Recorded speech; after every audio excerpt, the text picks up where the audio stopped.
Perched on the edge of Sydney Harbour, the Sydney Opera House is one of the most recognizable buildings on Earth.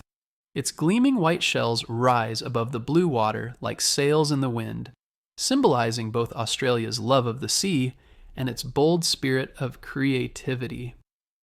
Every year, millions of people visit to see its stunning design, listen to world-class performances, and stand in awe of the building that changed modern architecture forever. But behind its beauty lies an incredible story of imagination, determination, and the power of one man's vision to transform a city and inspire the world. The Sydney Opera House sits on Bennelong Point, a piece of land that juts into Sydney Harbour. Before it was built, there was just an old tram depot here. In 1957, the government of New South Wales held a design competition for a new concert hall. Architects from 32 countries entered, and a Danish architect named Jørn Utzon sent in a design unlike anything anyone had seen: white roof shells shaped like sails. His design won, and Utzon was thrilled. He wanted the building to capture the spirit of Sydney, bright, bold, and surrounded by water. Building his design turned out to be extremely difficult. The curved shells seemed impossible to construct. Then Utzon had a breakthrough.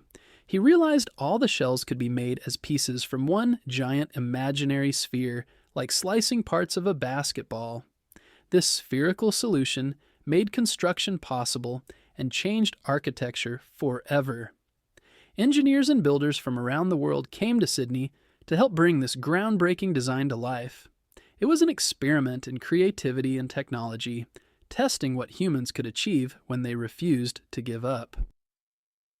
Construction began in 1959 and took 14 years. Workers built the base on 588 concrete piers, sunk deep into the ground. They created over 2,400 concrete ribs and more than 1 million roof tiles that could handle Australia's sun and salty ocean air. The project faced constant challenges: delays, design changes, and skyrocketing costs. It was supposed to cost $7 million, but ended up costing more than $100 million. Disagreements between Utzon and the government grew so serious that he resigned before the project was finished. Sadly, he never saw the completed building in person. Still, his vision remained. The Opera House stood as a symbol of creativity, persistence, and beauty.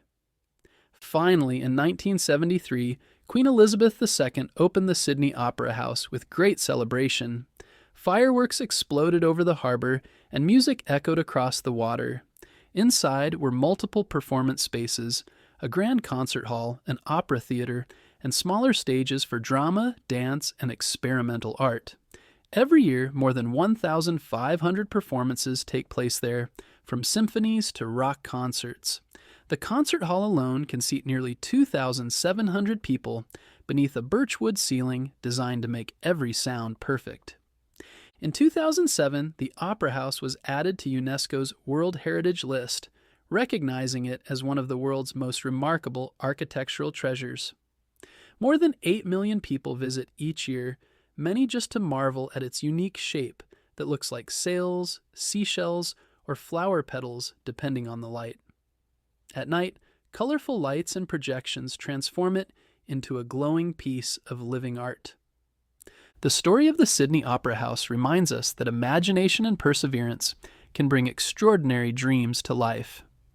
What began as one man's daring idea became a symbol of creativity for the whole world.